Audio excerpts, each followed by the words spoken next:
Hey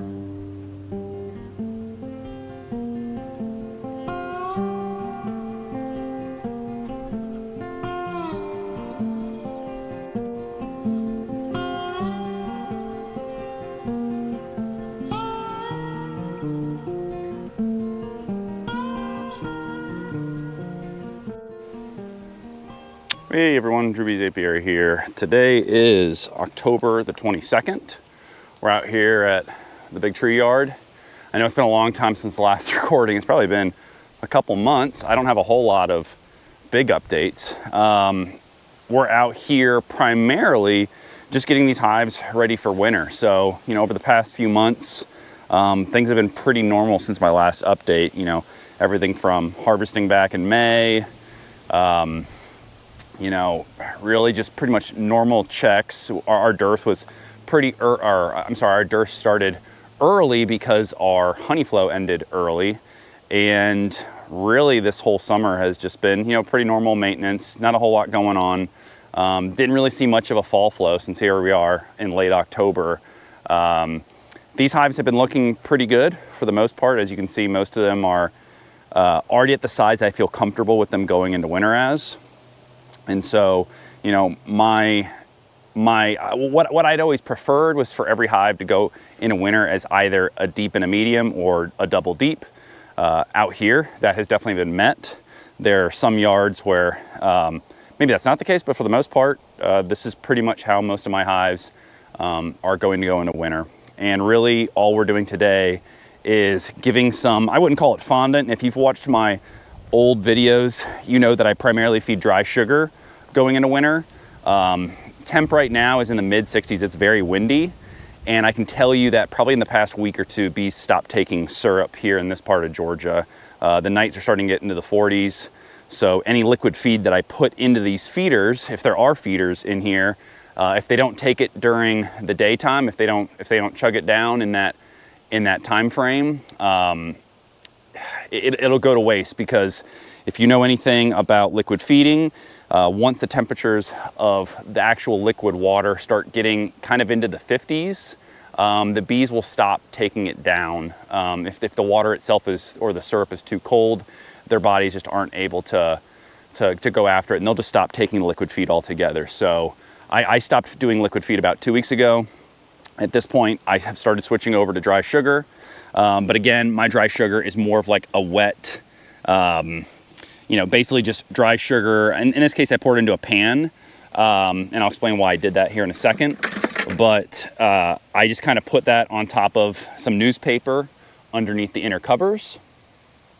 And, anything that is still dry, like if I have to add some more to be topped off with, like from a bag, I'll just spritz it with some water. So that way it gets kind of this consistency of where it's not dry, but it's not, fully liquid. It's basically a slushy, right? That's basically the term that I use. So, what else am I doing out here? So aside from feeding, I'm trying something different this year. I'm going to try using some HiveAlive. I have never used this before, but I want to give it a shot. So for my yards, for liquid feed. So when I was here the last time, like a month ago, I put a little bit of HiveAlive based upon the instructions into any internal feeder. So they all, got a little bit from a liquid feed standpoint. And this winter feed, I made sure to mix some in.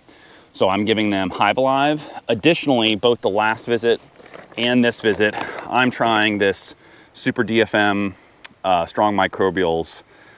This is the one that I believe also has some added protection against various pesticides. I believe chat might need to check me on that, because there's several different versions of this that you can get, and some have different strengths and weaknesses. I'm pretty sure this is the one that does that. But either way, you just basically sprinkle a little bit based upon following the instructions on the cluster, and it's pretty cool to watch them. They'll eat this up pretty quickly, and that's a good probiotic for them to have to clean their systems going into the winter. So that's all I'm doing out here.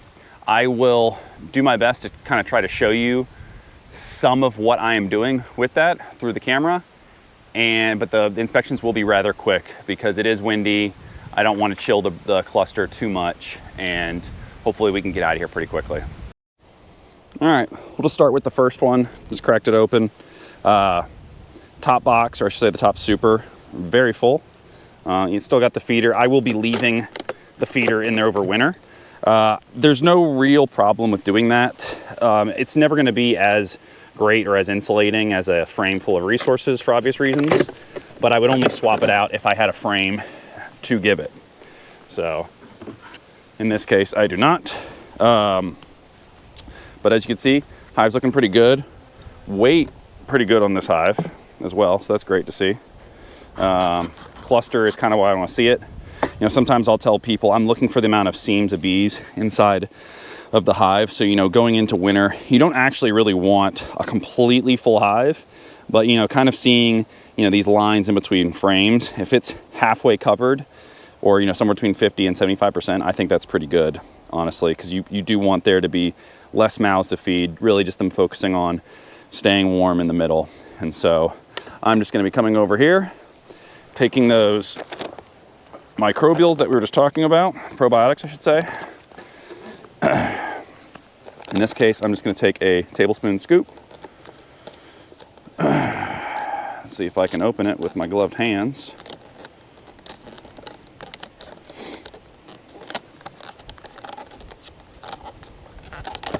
There we go. And really just, like I said, just kind of sprinkle it on there. And they might at first be a little annoyed with it, but I promise you, give it a couple minutes and you start watching them, they'll start eating that stuff up pretty quickly. So I always do that for every hive. I make sure, like I said, that these entrance reducers are not entrance, queen excluders, which this one still has its queen excluder, so I want that definitely off. There's a lot of differing opinions on leaving queen excluders. Well, not really differing. Most people agree it's not good to leave your queen excluder on, especially going into winter. But, I mean, I'm kind of the belief that so long as it's a deep and a medium, if you had an excluder, if the cluster moves up to here, the cluster is still largely going to be like this. And so even if your queen couldn't make it above, I refuse to believe that they're just going to abandon their queen right here. If it was a double deep, I don't think there's any question. If the hive's got to get up to not freeze, I think they would do it and they'd abandon her. But either way, I'm not going to play to find out. You know, better safe than sorry. Pull your queen excluder if you can. So okay. So we've got the queen excluder pulled off. I put my microbials on. I'm going to put my inner cover back on. And this is how I usually feed. I've done the circular feeders. If you watch some of my earlier videos, I like those. They just require more woodenware and time to set up. So I'm doing it the lazy way, which simply, I'm gonna take some newspaper. In this case, I'm just gonna take one sheet. That's all you really need. One sheet. I like to make sure that this hole, the inner cover hole is not completely covered. Leave that right there for now, just so it doesn't blow away. I'm gonna take some of this mixture of wet sugar with the fondant, or I'm sorry, with the HiveAlive in there, and just kind of scoop some in. Set this to the side. And again, I'm gonna still add some dry sugar on top of that.